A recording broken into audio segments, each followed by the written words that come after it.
చెల్లి లక్ష్మి వచ్చింది. చాలా సంతోషం, చాలా బాగుంది. 31వ అధ్యాయం 1 నుండి 6 వచనాలు మనం ధ్యానం చేస్తూ ఉన్నాము. యెహోవా మోషేతో ఇట్లనెను, చూడుము, నేను యూదా గోత్రములో హూరు మనవడును ఊరు కుమారుడునైన బెసలేలు పేరు గల వారికి ఇచ్చితిని. విచిత్రమైన పనులను కల్పించుటకు, బంగారుతోను వెండితోను ఇత్తడితోను పనిచేయుటకును, పొదుపుటకై రత్నములను సారబెట్టుటకు, కర్రను పోసి చెక్కుటకును, సమస్త విధములైన పనులను చేయుటకు, జ్ఞాన విద్య వివేకములను సమస్తమైన పనుల నేర్పును వారికి కలుగునట్లు వారిని దేవుని ఆత్మపూర్ణుడిగా చేసి ఉన్నాను. మరియు నేను దాని గోత్రములోని అహీసామాకు కుమారుడైన అహోలియాబును అతనికి తోడు చేసి నేను నీకు ఆజ్ఞాపించినవన్నీ చేయునట్లు జ్ఞాన హృదయాలందరి హృదయములలో జ్ఞానమును ఉంచి ఉన్నాను. దేవునికి స్తోత్రం కలుగును గాక. ఈరోజు దేవుడు ఏమి చెయ్యగలడు, ఏమి చేస్తాడు అని అనడానికి ఆ పాప పాడింది, ఎటు చూసిన ఆంధ్ర రాష్ట్రం అంతా ఏమైనా చేయగలవు, కథ మొత్తం మార్చగలవు అనే ఒక బళ్ళారిలో ఒక దైవజనుడు కర్ణాటకలో బళ్ళారిలో ఉన్నటువంటి సేవ చేస్తున్న దైవజనుడికి దేవుడు ఆత్మ ప్రేరేపణలో ఒక పాట రాశారు. ఈ పాట నేను కొంచెం వినడానికి ఇబ్బందిగా ఉన్నప్పటికీ దానిలో అంతరాంతంలో వెళుతూ ఉంటుంటే అంటే కొంత భయం వేస్తూ ఉంటారు. అంటే మనం కూర్చోవాలా, ఆయన ఏదైనా చేసేయాలి, అంతేనా?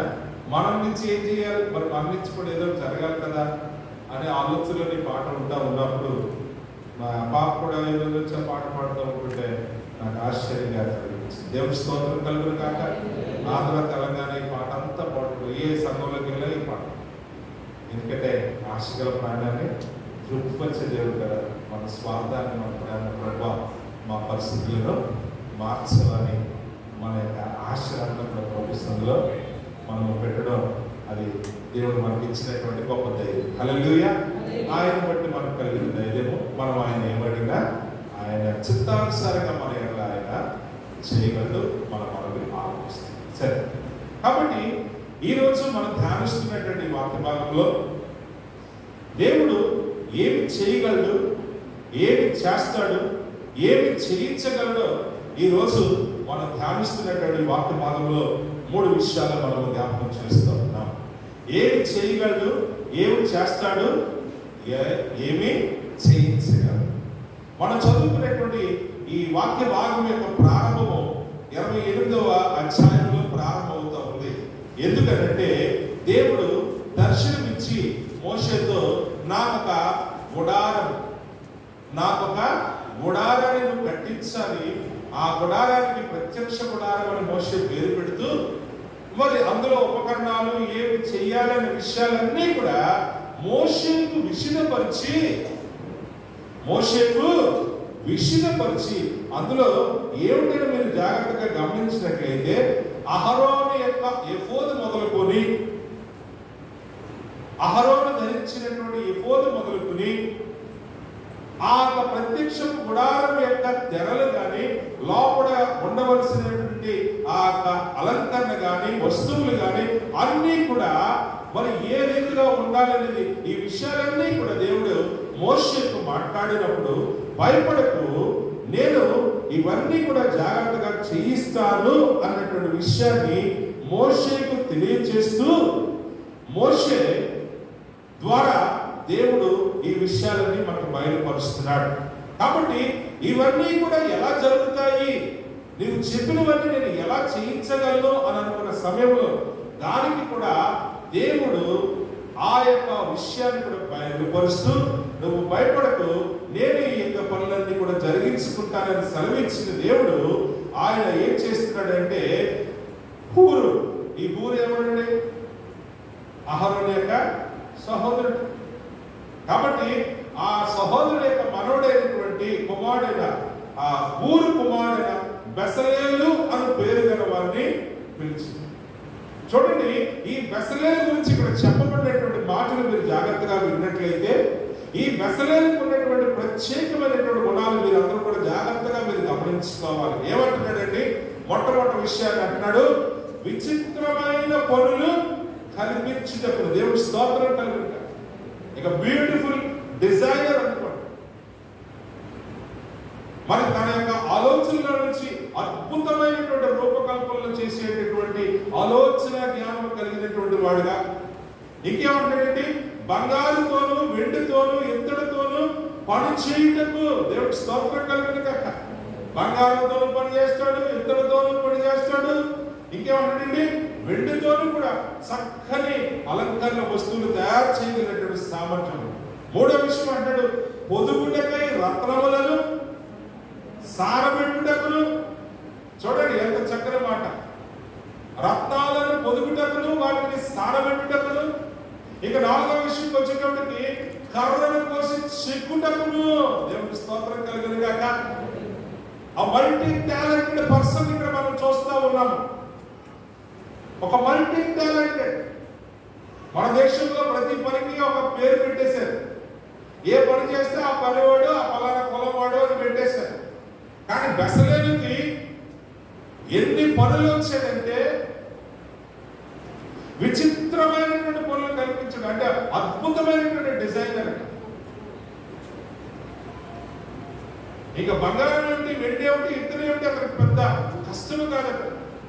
అతనికి జ్యువెల్స్, రత్నాలు, పరల్స్, ఎన్ని రకాలైన రత్నాలు, వాటిని పొదుగుటకు, వాటిని ఏ రీతిగా స్నానబెట్టాలి. అంతేకాదు కర్ర సంబంధమైనటువంటి పనుల విషయంలో కూడా చెబుతూ ఏమంటాడండి? సమస్త విధములైన పనులను చేయటకు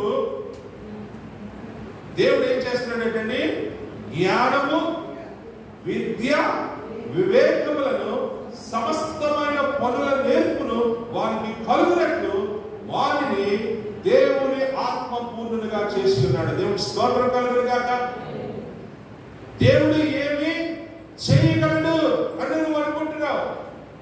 దేవుడు ఏమి చేస్తాడు అని అనడానికి ఇక్కడ దేవుని యొక్క వాక్యము మనకి 100% మనతో మాట్లాడుతూ ఉంది.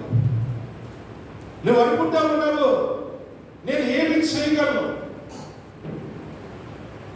రెండు రకాలైన మనుషులు ఈ మాట అనగలరు. ఒకడు సోమరపోత అంటాడు, రెండో వాడు ఏ అవకాశము లేనటువంటి స్థితిలో ఉన్నవాడు. నా వంటి వాడికి ఇది సాధ్యమేనా అనుకున్న వాడికి రెండో వాడు. కానీ మొదటి వాడు అనుకున్నా ఒకటే, అనుకోకపోయినా ఒకటే. ఎందుకంటే వాడి జీవితమే ఒక సోమర జీవితం కాబట్టి వాడి జీవితంలో ఏమేమి జరగవు. కానీ రెండో వాడు వాడి యొక్క స్థితి వాడికి అనుకూలంగా లేకపోయినప్పటికీ, ప్రభువా నేను నీ కొరకు వాడబడాలనేటువంటి ఆశతో ఉన్నాను, నన్ను వాడుకోగలవా అని ఆశతో ప్రభువును వెతికే కన్నులు ఉంటాయి చూసారా, వాడి జీవితంలో దేవుడు తప్పకుండా కార్యాలు జరిగిస్తాడు. హల్లెలూయా. సో సోమర జీవితం నుంచి పక్కన పెట్టేయండి. ఆశ కలిగి వెతికేవాడికి ఖచ్చితంగా దేవుడు కార్యాలు చేస్తాడు. ఈ సమయంలో బెసలేలును దేవుడు అటువంటి 3 గుణాలు ఇచ్చాడు. ఏమిటా గుణాలు? మొట్టమొదటి జ్ఞానము, రెండోది విద్య, మూడోది వివేకమును. వివేకమును ప్రతి దానిని కూడా చక్కగా ఆలోచించి పర్యవేక్షించి మంచి లోపాలన్నింటినీ కూడా సరిచూసి బాగు చేసుకునే స్థితిలో, బలపరుచుకునేటటువంటి స్థితిలో, అన్నిటినీ కూడా ఉత్తమమైన రీతిగా నిర్మించుకునేటటువంటి చక్కని ఆలోచనాపరుడు. హల్లెలూయా. ఇంకా చెప్పాలంటే ఒక నోబుల్ పర్సన్ అనండు, ఒక గుడ్ పర్సన్ అని అనండు, ఒక వెల్ బీయింగ్ అని అనండు, ఒక గుడ్ హ్యూమన్ బీయింగ్ అని అనండు. వాడి దగ్గర అన్ని కూడా మంచే దొరుకుతాయి. వాడి గురించి మనము చెడు కానీ కుళ్ళు కానీ స్వార్థం కానీ ఆలోచించాల్సిన అవసరం వాడికి మనకి లేదు. ఎందుకంటే అతను పొందుకున్నవి అటువంటి గొప్ప వరాలు. హల్లెలూయా. దేవుడు ఈ పనులన్నింటినీ కూడా చేయించడంలో సకల విధములైనటువంటి, ఎంత చక్కని మాట అన్నామంటే అక్కడ మనం ఏమంటే చూడండి, సమస్తమైన పనుల నేర్పు, సమస్త విధములైన పనులను చేయుటకు దేవుడు అతనికి జ్ఞానము, విద్య, వివేకములు కలిగినటువంటి దేవుడి యొక్క ఆత్మ ఆత్మపూర్ణుడిగా చేసుకుని ఉన్నాడు. దేవుని స్తోత్రం కలుగును గాక. దానికి తోడు 6వ వచనం దగ్గరికి వెళ్ళేటడికి, మరియు నేను దాని గోత్రములోని అహీసామాకు కుమారుడైన అహోలియాబును అతనికి తోడుగా చేసి నేను నీకు ఆజ్ఞాపించినవన్నీ చేయనట్లు జ్ఞాన హృదయులందరి హృదయములలో జ్ఞానము ఉంచి ఉన్నాడు. దేవుడు స్తోత్రం కలిగినగా. అతనికి సపోర్టుగా అహీసామాకు కుమారుడు, దాని గోత్రంలో ఉన్నటువంటి అహీసామాకు కుమారుడైన అహోలియాబును అతనికి సపోర్టుగా ఇస్తూ, అంతటితోనే నేను విడిచిపెట్టను కానీ ఈ పని బహు గొప్పది కాబట్టి ఆ గొప్ప పని జరిగించుకోవడానికి నేను ఇంకా ఎవరిని ఇస్తానంటున్నాడండి? జ్ఞాన హృదయులందరి హృదయంలో జ్ఞానమును ఉంచి ఉన్నాడు. దేవుడికి స్తోత్రం కలిగినగా. దేవుడి ప్రత్యక్షపు గుడారాన్ని నిర్మించుకున్నట్లో తన నివాసము చేసేటటువంటి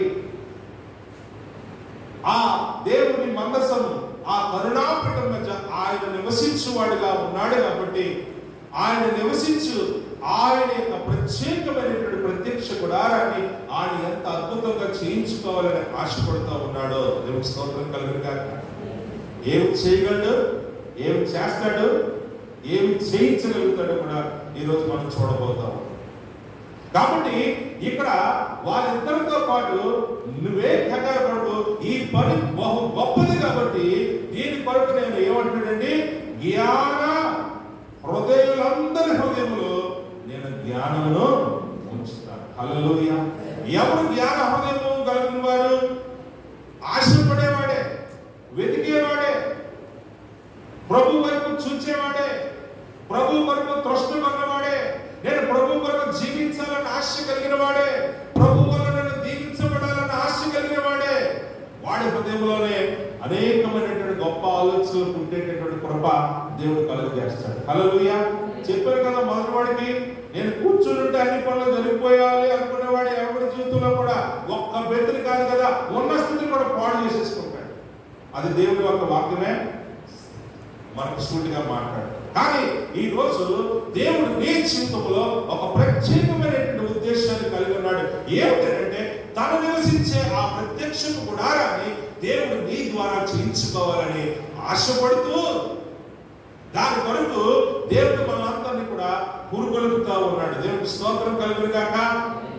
కాబట్టి నా ప్రేమ దేవుని బిడ్డలారా, దీనికి సరి సమానమైనటువంటి ఆ మాటను మీరు జాగ్రత్తగా గమనించినట్లయితే, నూతన నిబంధనలో మన ప్రభు అయిన యేసుక్రీస్తు ప్రభువారు కూడా దేవుని యొక్క రాజ్యంలో కట్టడం కొరకు ఆయన కూడా మనందరినీ కూడా ఏర్పాటు చేసుకుని ఉన్నాడని 9వ అధ్యాయము ఆ మత్తయి సువార్త 4వ అధ్యాయము 9-10 వచనాలు మనతో సూటిగా కూడా మాట్లాడుతూ ఉన్నాయి. దేవుడు తన రాజ్య పనిని మన ద్వారా చేయించుకోవాలన్న ఆశ కలిగిన వాడే. చూడండి 4వ అధ్యాయము 9-10 వచనాల్లో మీరు జాగ్రత్తగా చూసినట్లయితే 19-20 వచనాలు మీరు జాగ్రత్తగా చూసినట్లయితే ఏమన్నాడు చూడండి. 19-20 ఆయన నా వెంబడి రండి, నేను మిమ్మల్ని మనుషులను పట్టు జాలరులుగా చేతులని వారితో చెప్పెను. దేవుని స్తోత్రం కలుగును గాక. చూడండి, నేను ప్రత్యక్షపు గుడారము పనికి ఆయన ఏ రీతిగా తన బిడ్డలను ఏర్పరచుకుంటున్నాడో, ఈ నూతన నిబంధనలో ఆయన యొక్క రాజ్యము నీ ద్వారా నా ద్వారా కట్టబట్టకు ఆయన పిలుచుకునేటువంటి తన 12 మంది శిష్యులతో ప్రారంభించి ఈ రోజు ఆ మత్తయి సువార్త 28వ అధ్యాయము ఆఖరి వచనములో చూడండి 19వ వచనం అంటాడు కదా, కాబట్టి మీరు వెళ్ళి సమస్త జనులను శిష్యులుగా చేయుడి, తండ్రి యొక్కయు కుమారుని యొక్కయు పరిశుద్ధాత్మ యొక్కయు నామములోకి వారికి బాప్తిస్మం ఇచ్చుచు నేను మీకు ఏ ఏ సంగతులను ఆజ్ఞాపించుతున్నో వాటన్నిటినీ కైకొనవలని వారికి బోధించుడి. దేవుడికి స్తోత్రం కలుగును గాక. చూడండి, పాత నిబంధన గ్రంథంలో దేవుడు మోషే ద్వారా ప్రత్యక్షపు గుడారం డిజైన్ ఏర్పాటు చేసుకుని దాని కొరకు మొట్టమొదట బెత్లెహేములో అతనికి సపోర్ట్ అయినటువంటి అహోలియాబును నిలబెట్టుకుని వారి ద్వారా ఏ కార్యాలు జరిగించబోతున్నాడో తెలియజేస్తూ, అలాగే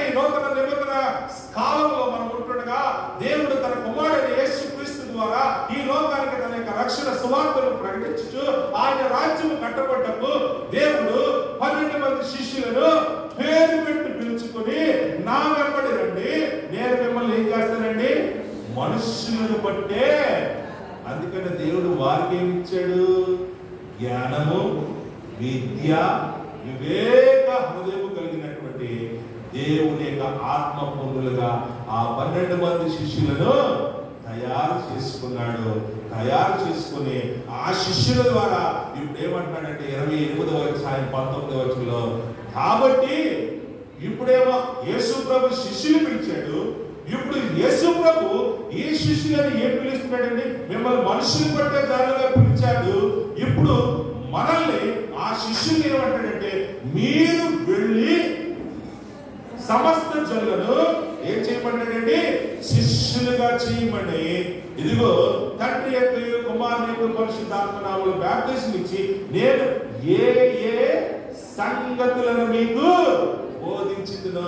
దేవుని గురించినటువంటి జ్ఞానము పొందుకున్న నీవు ఇక్కడ బెసలేలు గురించి కూడా అదే చెప్పబడింది. ఇతను ఏమి చేయబడుతున్నవాడు అంటే విచిత్రమైనటువంటి పనులు చేయగలిగినవాడు, బంగారంతో వెండితో ఇత్తడితో చేయగలిగినటువంటి వాడు, రక్తంలో వాటిని సానబెట్టిన వాడు, కర్రతో విచిత్రమైన పనులు చేయగలిగినవాడు, అన్ని రకాల విద్యా ప్రావీణ్యం కలిగిన వాడుగా దేవుడు బెసలేలులో అతనికి తోడేటటువంటి అహోలియముని ఏ రీతిగా అభిషేకించుకుని ఉన్నాడో, నూతన నిబంధనలో ఆయన రాజ్యం కట్టుటకు దేవుడు అన్ని విధాల వారిని దేవుని ఆత్మపూర్లుగా తన శిష్యులను చేసుకుని ఇప్పుడు అంటున్నాడు, నువ్వు కంగారు పడద్దు మోషే, నీకు చెలవిచ్చారు కదా జ్ఞాన హృదయులందరి జ్ఞానం నేను వారికి ఇస్తాను. హల్లెలూయా.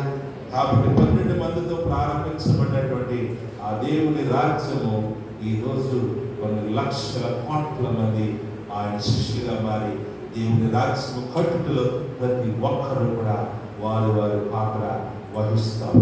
దేవుని స్తోత్రం కలుగును గాక. ఏమి చేయగలమని మనం అనుకుంటున్నాము, ఆయన ఏమి చేస్తున్నాడు, ఏమి చేస్తాడో కాదు, ఆయన ఏమి చేశాడో ఈరోజు మనం చూసుకుంటా ఉన్నాము. ఈరోజు నీ ద్వారా నా ద్వారా కూడా ఏమి చేయించగలడో కూడా దేవుని యొక్క వాక్కులు నీతో సూటిగా మాట్లాడుతూ ఉంటాడుగా. ఓ ప్రియమైన దేవుని బిడ్డలారా, మా నాన్నగారు నా చిన్నప్పుడు ఒక మాట చెప్పేవారు, ఒరే నేను ఈ అవ్వడి సంబంధం వచ్చి ఈ కొన్ని సంవత్సరాలు బట్టి నేను చూస్తూ ఉన్నప్పుడు ఆ మూల బెంచి లాస్ట్ నుంచి ఒకటి ఈ బెంచీలకు నెంబర్లు ఉంటాయి, ఆ నెంబర్లో ఒక మధ్యన ఆ మూలన ఈ చివర కూర్చున్న అదే చెప్తి 20 సంవత్సరాలు బట్టి అక్కడే కూర్చున్నాడు, అక్కడే చర్చికి. ఏంటంటే చర్చికి రావడము. ఎప్పుడో ఒకసారి ఒక మాట చెప్పారు, ఇవాళ చర్చికి వస్తాడు, అదే వరుస, అదే బెంచ్, అదే స్థలం, 25 సంవత్సరాలు బట్టి ఆ స్థలం మారలేదు. అక్కడే వచ్చాడు, అక్కడే కూర్చున్నాడు, అక్కడే ఆరాధన చేసుకున్నాడు, అక్కడే ఆయన కథ ముగిసింది. నా ప్రియమైన దేవుని బిడ్డలారా, ఈ రోజు దేవుని యొక్క వాక్యాన్ని బట్టి నేను మీకు తెలియజేస్తుంది ఏమనగా, మీరు వచ్చి ఇక్కడ కూర్చుని ఇక్కడే మీ కొరకు మేము పాట పాడేటట్టు మీరు ఉంటాడు. దేవుడు మీ జీవితాల ద్వారా తన యొక్క రాజ్యాన్ని కట్టుకోవాలని, అంతే కదండి, దేవుడు మిమ్మల్ని ప్రత్యేకమైనటువంటి స్థితిలో దేవుడు మిమ్మల్ని అభిషేకించుకుంటున్నాడు. హల్లెలూయా. మనము పనివారమని కాదు, ఆయన అంటున్నాడు మీరు దేవుని రాజ్యం యొక్క నిర్మాణకులు అని అంటున్నాడు. దేవుని స్తోత్రం కలుగును గాక. ఆయన ప్రత్యక్ష గుడారాన్ని నిర్మించుకోవడానికి దేవుడు బెసలేలను అహోలియాబుని ఏ రీతిగా ఏర్పాటు చేసుకుని ఆ కార్యాచరణ ప్రణాళికను ఏ రీతిగా ముందుకు కొనసాగించాడో, అలాగే యేసుక్రీస్తు ప్రభు వారు దేవుని రాజ్యం యొక్క నిర్మాణములకు ఆయన 12 శిష్యులను పిలుచుకోవడం ద్వారా ఈ రోజు సమస్త లోకములకు వెళ్ళి వారందరూ కూడా ఏం చేయాలంటే సమస్త జనులను శిష్యులుగా చేసి మీరందరూ కూడా దేవుని రాజ్య నిర్మాణకులు. పాత నిబంధనలో ప్రత్యక్ష గుడారం యొక్క నిర్మాణములకు దేవుడు వారిని ఏర్పరచుకుంటే, ఈ రోజు దేవుడు మనందరినీ కూడా ఆయన రాజ్యం యొక్క నిర్మాణకులలో మనమందరము కూడా ఆయన యొక్క ఉద్దేశమును నెరవేర్చేటటువంటి గొప్ప పరివారముగా ఉండాలని నేను కోరుకుంటా ఉన్నాను. దేవుని స్తోత్రం కలుగును గాక. దాని కొరకు ఆయన ఏం చేశాడు అన్నటువంటి విషయాన్ని జ్ఞాపకం చేసినట్లయితే ఇక్కడ 3 విషయాలు మీకు జ్ఞాపకం చేస్తాను. ఇందాక మనం చదువుకున్నాం కదా, మళ్ళీ 31వ అధ్యాయంలోకి వెళ్ళినప్పుడు ఇప్పుడు ఎక్కడికి వచ్చాము, ఆ 6వ వచనం ఆఖరిలో ఏమన్నాడంటే, నేను నీకు ఆజ్ఞాపించినవన్నీ చేయనట్లు జ్ఞాన హృదయులందరి హృదయములలో జ్ఞానమును ఉంచి ఉన్నాను. దేవుడు స్తోత్రం కలుగును గాక.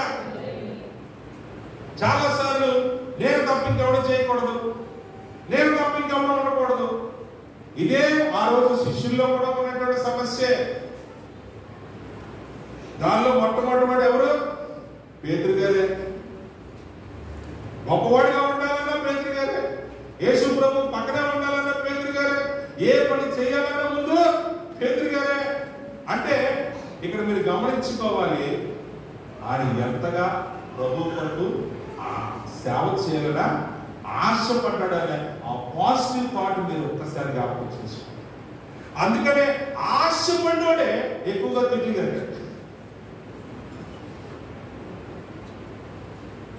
కానీ పేతురు గారు ప్రభువుని విడిచిపెట్టి పోరాడు. కానీ చాలా మంది ప్రభు సేవని చాలా ఈజీగా తీసుకుంటారు, దేవుని యొక్క ఆజ్ఞలను చాలా ఈజీగా తీసుకుంటారు. దైవజనుని యొక్క మాటలను ఒక వ్యక్తి మాట్లాడుతున్నట్టుగా చూసుకుంటారు తప్ప ఆయన మాట్లాడుతున్న మాట దేవుని మాట అన్న విషయాన్ని ఎవరు కూడా ఆలోచన చేయరు. కారణం ఏంటో తెలుసా? నేను గొప్పగా ఉండాలని ఆశ ఉంది తప్ప, కానీ ఆ గొప్పతనంలో నీ పనితనం ఇంకా గొప్పగా మారాలనేటువంటి ఆశ ఈరోజు నువ్వు డెవలప్ చేసుకోవాలి. దేవుడి స్తోత్రం కలుగుతారు. కాబట్టి ఇక్కడ ఏం చేస్తాడంటే, జ్ఞాన హృదయులందరిలో నేనేం చేస్తున్నాడంటే జ్ఞానమును ఉంచి ఉన్నాడు. చూడండి 35వ అధ్యాయంలోకి వెళ్ళినప్పుడు అక్కడ ఒక 3 విషయాలు మీకు జ్ఞాపకం చేస్తాను. జ్ఞాన హృదయులందరిలో జ్ఞానమును ఉంచి ఉన్నాడట. ఏ రీతిగా ఉంచి ఉన్నాడు? 35వ అధ్యాయము 5వ వచనంలోకి వెళ్ళినప్పుడు చదవండి. మీరు మీలో నుండి యెహోవా కొరకు అర్పణము పోగు చేయండి. ఎట్లనగా, జాగ్రత్తగా గమనించండి, జాగ్రత్తగా గమనించండి. ఇప్పుడు ప్రత్యక్షము గుడారంలోకి కావాల్సిన సామాగ్రి ఎక్కడి నుంచి వస్తుంది? ఎక్కడి నుంచి వస్తుంది? ప్రత్యక్ష గుడారం మన దగ్గర నుంచే వస్తుంది. తన ప్రజల్లో నుంచే కార్యాన్ని జరిగిస్తూ ఉన్నాడు. కాబట్టి ఇక్కడ ఏమంటాడంటే, మీరు మీలో నుండి యెహోవాకు అర్పణము పోగు చేయండి. ఎట్లనగా, బుద్ధి పుట్టిన ప్రతివాడు యెహోవా సేవ నిమిత్తము బంగారు, వెండి, ఇత్తడి, నేల, దోమర, రక్తవర్ణములు, సన్న నార, మేక వెంట్రుకలు, ఎర్ర రంగు వేసిన పొట్టేళ్ల తోళ్లు, సముద్ర వత్సల తోళ్లు, తొమ్మకర్ర, ప్రదీపములకు తైలము, అభిషేక తైలములకు, పరిమళ ద్రవ్యమ, ధూపములకు, సుగంధ సంభారములు, ఎపోదులకు పతకములు, లేత పచ్చలను, చెక్క రత్నములను తీసుకుని రావలను. హల్లెలూయా. ఎవరు వీళ్ళంతా అంటే, మొదటి గుంపు బుద్ధి పుట్టిన వారందరూ. దేవునికి స్తోత్రం కలుగును గాక. ఏమండి, దేవునికి సేవ చేయాలని అంటే మనం అనుకున్నది ఈజీ. దానికి ముందు నీ హృదయ ఆలోచన ప్రభు సన్నిధిలో ఎంతో ఎంతో, ప్రభు ఆకాశముతో కన్నులెత్తుటకు గైనను కూడా నాకు అర్హత, అది నీ హృదయాలోచన. ఆ రీతిగా ఉన్నప్పుడే దేవుడు నీ ద్వారా గొప్ప కార్యాలు చేయించుకోగలుగుతాడు. దేవుడు మొట్టమొదటి తను కోరుకునేది ఏంటంటే సమర్పడగలిగినటువంటి హృదయాన్ని కోరుకుంటాడు. కాబట్టి అందులో మొట్టమొదటిగా జ్ఞాన హృదయులందరిలో నేను ఏమి ఇస్తానన్నాడండి? జ్ఞానం వస్తానన్నట్టుగా మొదటి గుంపు ఎవరు అంటే, బుద్ధి పుట్టిన ఇశ్రాయేలీయులలో బుద్ధి పుట్టినటువంటి ప్రతివాడు. చాలా మంది ముందుకు రారు. నాకెందుకు, నేను ఎందుకు ఇవ్వాలి, నువ్వు దేవుడికి ఇవ్వాల్సిందే, నువ్వు దేవుడికి ఇవ్వట్లేదు అని అడిగినందుకు కూడా ఈరోజు నామోషి పడిపోతున్నటువంటి నీవు అసలు నీ గురించి నేనెందుకు అలా మాట్లాడాలి? నీ బాధ్యత నువ్వు దేవుడికి నీ కృతజ్ఞత చెల్లించుకో.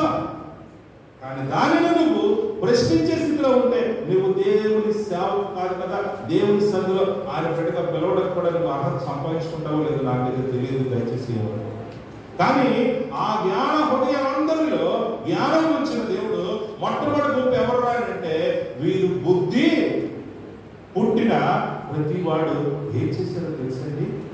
ఇప్పుడు మనం చదువుకున్న లిస్ట్ అంతా దేని కొరకు? ఆయన ప్రత్యక్షం, నా దేవుని యొక్క ప్రత్యక్షం ఏర్పాటులో నేను తేవాల్సింది, నేను చేయగలను, నాకున్నవి నేను ఇచ్చిస్తాను అన్నట్టుగా బుద్ధి పుట్టినటువంటి ప్రతి వాడు. ఇప్పుడు రెండో వాడిని మనం చూద్దాం. ఏం చూద్దాం చూడండి, 10వ వచనం. మరియు చదవండి రెండవది. మరియు వివేక హృదయులందరూ వచ్చి యెహోవా ఆజ్ఞాపించినవన్నీ చేయవలెను. ఇంకా ఏమనగానంటే ఆ మందిరము, దాని గుడారం, ఇంకా పైకొప్పు, దాని చుట్టుపక్కల పనులన్నీ కూడా ఇక్కడ ఈ రెండో గుంపు ఎవరండి? వివేక హృదయాలు. హల్లెలూయా. అరే, ఇంత గొప్ప పని జరుగుతూ ఉంటుంటే నేను లేకుండా ఈ పని జరగడమా? నేను కూడా పనులు పాల్గొంటే దేవుని ఆశీర్వాదాలు నాకు తోడుగా ఉంటాయి. నేను ఎందుకు రావాలి? నాకెందుకు? నాకు స్కూల్ వేసారా? నాకు బోర్డు పెట్టారా? నేను ముందు పిలిస్తే నాకు దండేస్తేనే నేను వస్తాను అలా అనుకున్నవాడు ఎవరు కూడా వివేకి కాదు. చెప్పాను కదా, ఫస్ట్ గ్రూప్లోనే వాడి గురించి ఆలోచించాల్సిన అవసరమే లేదు. కానీ రెండో గ్రూప్ ఏమంటారంటే వివేక హృదయులందరూ కూడా ఆయన ఆజ్ఞాపించినవన్నీ కూడా చేయవలెను. దేవునికి స్తోత్రం కలుగును గాక. కాబట్టి వివేకము కలిగిన ప్రతి వాడు కూడా ఈ మంచి కార్యంలో నేను కూడా పాల్గొంటాను అన్నట్టుగా ఆ దేవుని యొక్క ప్రత్యక్ష గుడారంలో పాల్గొనడానికి వారందరూ వచ్చారు. అయ్యగారు ఇందులో ఎక్కువలు కూడా ఉన్నారు. చూడాలి 25వ వచనం దగ్గరికి మీరు వెళ్ళేటప్పటికి అక్కడ ఒక చక్కని మాట రాస్తాడు. ఏమిటా 3వ గుంపు అంటే, మరియు వివేక హృదయము గల స్త్రీలందరూ తమ చేతులలో వడికి తాము వడికిన నేల దోమల రక్త వర్ణములు గల నూలును, సన్నగారు నూలును తెచ్చి ఏ స్త్రీలు జ్ఞాన హృదయము గలవారై ప్రేరేపింపబడినో వారందరూ మేక వెంట్రుకలను ఒడిగిరి. ప్రధానులు ఎఫోదుకును, పద్మమును, చెక్కు రత్నములను, లేత పచ్చలను, ఇంక మరి సుగంధ ద్రవ్యము, దీపమునకు అభిషేక తైలము, పరిమళ ధూపమునకు తైలమును తెచ్చిరి. దేవునికి స్తోత్రం కలుగును గాక. ఆఖరికి స్త్రీలు సైతము కూడా ఈ ఉన్నతమైనటువంటి ఆ ప్రత్యక్షపు గుడారము పనిలో మేము కూడా పాలిభాగస్తులు అవుతామని ఏమన్నారంటే వివేకము కలిగిన, వివేక హృదయము కలిగిన స్త్రీలు ఈ పనంతిలో నేను కూడా పాల్పొక్కులుకొని నేను కూడా తండ్రిరాలు అవ్వాలి. దేవుని స్తోత్రం. అంతే తప్ప నా కాలు నొప్పి, ఒళ్ళు నొప్పి, గొంతు నొప్పి అని అనుకుంటే నీ వల్ల ఏం ప్రయోజనం? కానీ ఇక్కడ నువ్వు చేయాల్సిన పని ఏంటంటే నువ్వు వివేక హృదయం కలిగినటువంటి ఆ స్త్రీల గుంపులను ఉండగలిగినట్లయితే దేవుడు నీ ద్వారా ఆ అర్పణను తీసుకుని తన ప్రత్యక్షపు గుడారములో దానిని ఒక చక్కని పనికి వినియోగించుకున్న ద్వారా ఇదిగో నీ దాసులను నేను చెప్పుకున్నాను నా పక్కన గొప్ప కార్యం చెయ్యాలని మరియం అడిగినట్టు నువ్వు దేవుడిని డైరెక్ట్గా డిమాండ్ చేశాడు. దేవుడి స్తోత్రం కలిగిన. అందుకనే వీరందరి గురించి ఇప్పుడు ఏం రాయబడింది అంటే వివేకము గల హృదయం గల స్త్రీలు అని చెప్పుకుంటూ ఆఖరికి ఏమన్నాడండి, ఏ స్త్రీలు జ్ఞాన హృదయం గలవారై ప్రేరేపింపబడరో వారందరూ మేక వెంట్రుకలను, ఇంకా అన్ని రకాలైనటువంటి వస్తువులను, ఎవ్వరు కావాల్సిన వస్తువులను, ఆయన సేవ వరకు ఆ సుగంధ ద్రవ్యములను సైతం కూడా వారు తీసుకొచ్చి సమకూర్చిన వారిగా ఉన్నారు. దేవుని స్తోత్రం కలుగును గాక. అందుకనే అపోస్తుల కార్యములోనికి మీరు వెళ్ళినట్లయితే అపోస్తుల కార్యములో దేవుడు చేసినటువంటి గొప్ప గొప్ప కార్యాలు నేను చూపించాలని మీకు ఆశపడుతూ ఉన్నాను. ఈ దేవుని రాజ్య విస్తరణలో మన అపోస్తుల కార్యములోకి వెళ్ళినప్పుడు ఒక చక్కని మాట చూడండి, ఏమన్నాడు చూడండి. 4:32 విశ్వసించిన వారందరూ ఏక హృదయముతో ఏకాత్మయు గలవారండి. ఎవడనో తనకు కలిగిన వాటిలో ఏది తనదని అనుకొనలేదు, వారికి కలిగినదంతయు వారికి సమిష్టిగా ఉండను. ఇదిగాక అపోస్తలులు బహుబలముగా ప్రభు అయిన యేసు పునరుత్థానం గురించి సాక్ష్యం ఇచ్చి దైవ కృప అందరి యందు అధికముగా ఉండను. భూములైనను ఇండ్లైనను కలిగిన వారందరూ వాటిని అమ్మిన వాటి వెల తెచ్చి అపోస్తలుల పాదముల యొద్ద పెట్టుచూ వచ్చింది. వారు ప్రతి వారికి వారి అక్కర కొలది పంచిపెట్టింది కనుక వారిలో ఎవరికి పొందుపడలేదు. దేవునికి స్తోత్రం కలుగును గాక. ఈరోజు ఆ వివేక హృదయం కలిగిన స్త్రీలు, ఏ స్త్రీ అయితే జ్ఞానం కలిగినటువంటి వారు ఉన్నారో వారందరూ కూడా వారి దగ్గర ఈ ప్రత్యక్షము కూడా ఏర్పాటుకు కావాల్సినవన్నీ కూడా వారు తీసుకుని వచ్చినప్పుడు వారు ఎంత సంతోషపడులయ్యారో, ప్రభువా ఈ ఉన్నతమైన ఈ కార్యంలో నేను కూడా పాలు భావిస్తున్నాను. ఇదిగో నాయన, నీ ప్రత్యక్షం కూడా కావలసిన ప్రతి వస్తువు నా దగ్గర ఉన్నదాన్ని నేను నీ సేవకు తీసుకుని వచ్చానని వారు నిగలిగినప్పుడు ఏం చేయబడుతుందండి? వారు ప్రతి వారికి వారి వారి అక్కర కొలది పంచిపెట్టింది కనుక వారిలో ఎవరికి నీ జీవితంలో నీ ఇంట్లో కొదువు ఎందుకు వచ్చింది? ఎందుకుంది నీకు కొదువ? కారణం ఏంటంటే నువ్వు ప్రభువుకి ఇవ్వాల్సింది, ప్రభు కొరకు నువ్వు చేయాల్సింది నువ్వు చేయలేక ఫెయిల్ అయిపోవు. నువ్వు చేయలేక ఎందుకు ఏం చేయాలి? ఒకటే, యేసు ప్రభు అన్నట్టుగా, ఇదిగో మీరు సర్వలోకంలోకి వెళ్ళి సర్వలోకంలో సర్వ సృష్టికి సువార్త ప్రకటించు. దేవుని పనిలో మొట్టమొదట ఇదిగో ప్రభు నేను ఉన్నాను నాయన, నీ సేవకులకు నేను ఉన్నాను నాయన, నీ సరులో నేను ఉన్నాను నాయన అని నీ గురించి నువ్వు వ్యక్తిగతంగా నీవు సాక్ష్యం చెప్పుకోగలిగిన స్థితిలో నువ్వు నిలబడినట్లయితే దేవుడు నీ ద్వారా తన పనిని చేయించుకోగలడు. అంతేకాదు నిన్ను కూడా ఈ లోకంలో వారికి ఏ కొదువా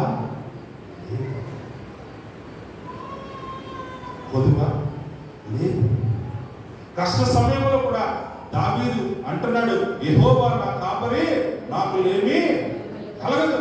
గాఢాంధకారపు లోయలో నేను సంచరించాల్సిన పరిస్థితులు వచ్చినా సరే నీ దుడ్డికారాన్ని దండం నాకు ఆదరణ కలిగించేసి దేవునికి స్తోత్రం కలిగిన కాక. దేవుడు దగ్గరికి వచ్చిన వాడు ఏమి పోగొట్టుకున్నవాడు కాదు, కానీ పోగొట్టుకున్న దాన్ని తిరిగి ఆయన నూరంతలుగా సంపాదించుకున్నవాడుగా ఉన్నాడన్న విషయాన్ని దావీదు మహాభక్తుడు తన జీవితం ద్వారా ఈరోజు మనందరికీ కూడా తెలియజేస్తా ఉన్నాడు. దేవుని స్తోత్రం కలుగును గాక. కాబట్టి వీరందరినీ కూడా తెచ్చిన వాటిని ఇప్పుడు ఏం చేయాలి? ఆ ప్రత్యక్షం కూడా తెరల చేయాలి. ఆ సంభావన ఇవన్నీ కూడా వాటి వాటి స్థానాల్లో ఉన్నటువంటి పరిస్థితులు అలంకరింపబడినట్లు సమకూర్చబడినట్లు చేయాలి. ఇప్పుడు వారు తీసుకొచ్చారు, కానీ వారికి ఎలా చేయాలో తెలియదు. కాబట్టి ఇప్పుడు మళ్ళీ మొదటికి వెళ్తున్నాను. దేవుడు ఆయన యొక్క ప్రత్యక్ష గుడారము ఆ డిజైనింగ్ పనంతా కూడా ఆ మోషే ద్వారా ఇప్పుడు ఎవరికి అప్పచెప్పాడండి? బెసలేల్కి అప్పచెప్పి బెసలేల్కి సపోర్ట్గా ఎవరు ఇచ్చాడండి? అహోలీయాబు ఇచ్చిన తర్వాత ఇప్పుడు వీరిద్దరు కలిసి ఏం చేస్తున్నారు చూడండి. 35వ అధ్యాయంలో మళ్ళీ వెనక్కి వచ్చేద్దాం. 35వ అధ్యాయంలో 30వ వచనం నుంచి ఒకసారి చూసుకుందాం. 35వ అధ్యాయం 30వ వచనం. మరియు మోషే ఇశ్రాయేలుతో ఇట్లనెను, చూడుడి, యెహోవా ఊరు కుమారుడును ఊరు మనవడునైన బెసలేలును పేరు పెట్టి పిలిచి విచిత్రమైన పనులను కల్పించుటకు, బంగారుతోను వెండితోను ఇత్తడితోను పనిచేయటకు, రత్నములను సారబెట్టుటకు, పొదుటకును చెట్టుటకును విచిత్రమైన పనులన్నింటినీ చేయుటకును వారికి ప్రజ్ఞ వివేక జ్ఞానములు కలిగినట్లు దేవుని ఆత్మతో వారిని నింపి ఉన్నాడు. అతడును దాని గోత్రికుడును అహీసమాపు కుమారుడు అహోలీయాబును ఇతరులకు నేర్పునట్లు వారికి బుద్ధి పుట్టించెను. దేవునికి స్తోత్రం కలుగును గాక. వీరిరువురు కలిసి ఆ ప్రత్యక్షపు గుడారములో కావలసినటువంటి ప్రతి యొక్క ఆ వస్తువు యొక్క అరమరు అంటే ఆ యొక్క అమర్చుట వాటి ఏర్పాటును ఏ రీతిగా చేయాలో వీరిద్దరూ ఏం చేశారు ఏంటంటే 3 గుంపులు చెప్పాను కదా ఇందాక. ఎవరు? ఫస్ట్ గుంపు బుద్ధి పుట్టినవాడు, రెండో గుంపు వివేక హృదయం, మరి స్త్రీల్లో కూడా వివేకము జ్ఞాన హృదయం కలిగినటువంటి వీళ్ళందరూ కూడా ఇప్పుడు వచ్చి అయ్యారు వీటన్నిటిని మేము ఎలా చేయాలో మాకు నేర్పించింది అన్నప్పుడు వీరిద్దరూ కూడా ఏం చేస్తున్నాడండి? ఇతరులకు నేర్పునట్లు వారికి బుద్ధి పుట్టించును.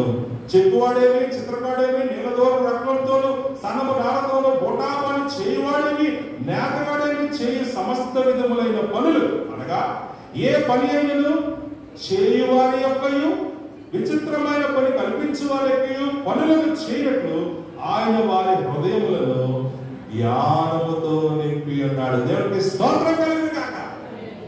ఎంత గొప్ప దేవుడు అంటే నీతో కూడా చేయించగలడు అని అనడానికి బెసలేలును అహోలీయాబునే ఉంచుకోలేదు, కానీ వారి ద్వారా ఈ పనంతా పూర్తవునట్లుగా ఆ జ్ఞాన హృదయముతో నిండిన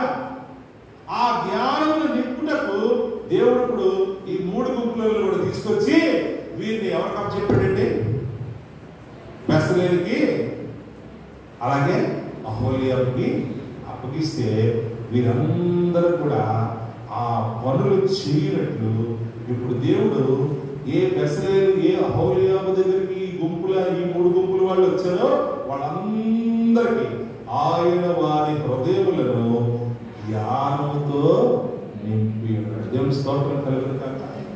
ఈరోజు దేవుని రాజ్యములో నీవు కూడా నీ తోటి సేవకులకు జతపడివాడుగా, సహచారకుడిగా, పరిచారకుడిగా నీవు అన్ని విషయముల్లో కూడా నీవు జ్ఞానము కలిగి ఉన్నట్లుగా దేవుడు బెసలేలు యెహోలియాబు ఎలాగైతే ఆ ప్రత్యక్ష గుడారపు ఏర్పాటులో అక్కడికి వచ్చినటువంటి ఆ 3 గుంపుల స్త్రీ పురుషులను అక్కడ ఏం చేశాడండి? వారి ద్వారా ట్రైనింగ్ ఇప్పించాడు. ఇప్పుడు మనం ముఖ్యమంత్రి గారు ఏమంటారంటే స్కిల్ డెవలప్మెంట్. ఏం నేర్చుకుంటాం నాకు తెలియదు కానీ స్కిల్ డెవలప్మెంట్లో కానీ ఇక్కడ మాత్రం దేవుడు మీకు బోల్డ్ మనం చూస్తాడు. హల్లెలూయా. దేవుని రాజ్య నిర్మాణంలో దేవుడు మిమ్మల్ని అందరినీ ఇక్కడ ఏం చేస్తున్నాడు ఏంటండి? బెసలేలు అహోలియాబు దగ్గరికి నడిపించి మీకు ఏమి ఇప్పిస్తున్నాడండి? ట్రైనింగ్ ఇప్పిస్తున్నాడు. ఆయన రాజ్య నిర్మాణకులుగా దేవుడు మిమ్మల్ని ఆయన ముందు నిలబడేటటువంటి సమర్థవంతమైనటువంటి స్థితిలో మిమ్మల్ని ఉంచినట్టు దేవుడు మీకు ఒక చక్కని ట్రైనింగ్ ఆయన కల్పించినటువంటి పనుల్లో మీరు తగిన పనివారుగా, నిపుణులుగా మీరు మారినట్లుగా దేవుడు ఏం చేస్తున్నాడు ఏంటండి? ఇప్పుడు మీరు ఆ ట్రైనింగ్ ఇలాగ అనకుండా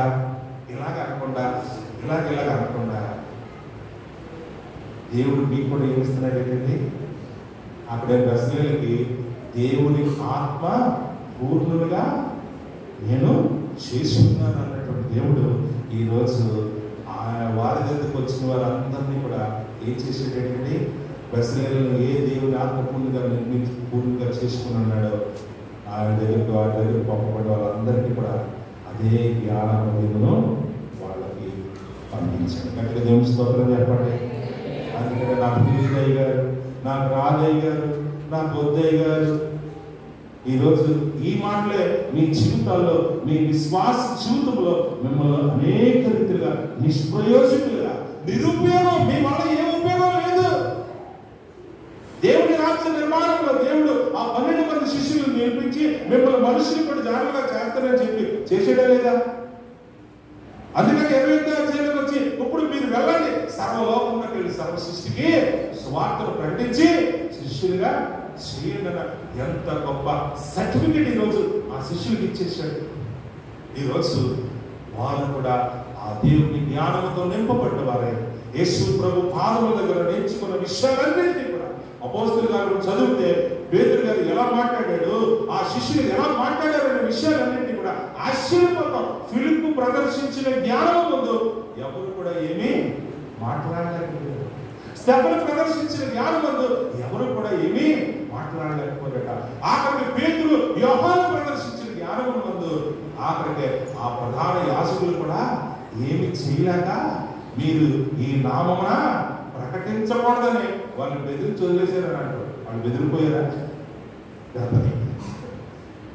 మీరు మమ్మల్ని చెప్పినా ఉంచినా మేము మాత్రము ఆయన గురించి చెప్పకుండా ఉండలేము. దేవుని స్తోత్రం కలిగాక ఎంత అద్భుతమైనటువంటి దేవుని యొక్క ఆత్మ పూర్ణులుగా వారు దేవుని యొక్క జ్ఞానంతో నింపబడ్డారు.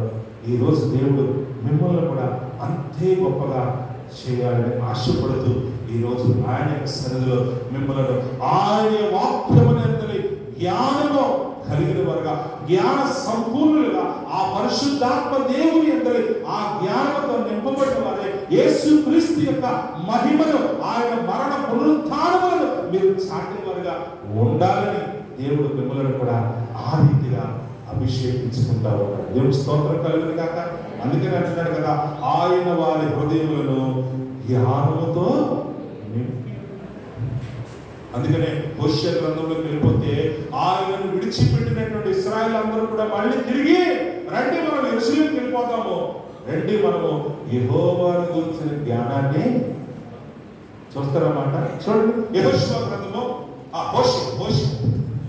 హోషేయ గ్రంథంలోకి వెళ్ళండి.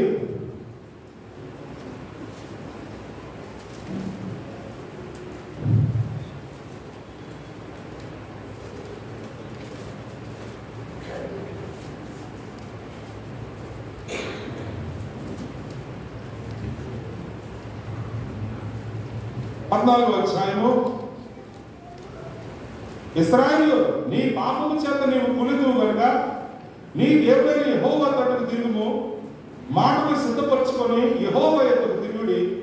మీరు ఆయనతో చెప్పవలసింది ఏమనగా, మా పాపములన్నింటినీ పరిహరింపము, ఎట్లకు బదులుగా నీకు మా పెదవులు అర్పించుచున్నాము, నీవు అంగీకరింపదగినవి అవే మాకు ఉన్నవి అని చెప్పుకుంటూ చాలా చక్కని మాటలు ఆయన సెలవిస్తూ ఉన్నాడు. దేవుని స్తోత్రం కలుగును గాక.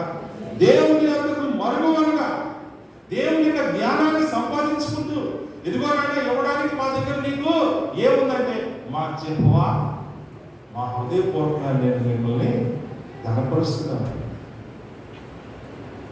తిరిగి నీ వద్దకు మళ్ళుకుంటున్నాము, నీ మాటలు మేము సిద్ధపరచుకుంటున్నాము, పోగొట్టుకున్నవన్నీ కూడా తిరిగి సంపాదించుకోవాలన్న ఆశలో మేము ముందుకు వెళ్తున్నాం ఆయన అన్న విషయాన్ని హోషేయ గ్రంథంలో ఆ మాటలు మనకు తెలియజేస్తా ఉన్నాడు. దేవుని స్తోత్రం కలుగును గాక. నా ప్రియమైన దేవుని బిడ్డలారా, మీరు జాగ్రత్తగా గమనించినట్లయితే, సమయం అయిపోతుంది, ముగిస్తా. దావీదుకి ఎంతమంది బలాఢ్యులు ఉన్నారు? ప్రశ్న చెప్పండి త్వరగా. మొదటి సమూయేలు 23వ అధ్యాయం. సమయం అయిపోయింది కాబట్టి వాక్యం చదువుకొని ముగించుకుందాం. మొదటి సమూయేలు 2వ సమూయేలు త్వరగా 23వ అధ్యాయము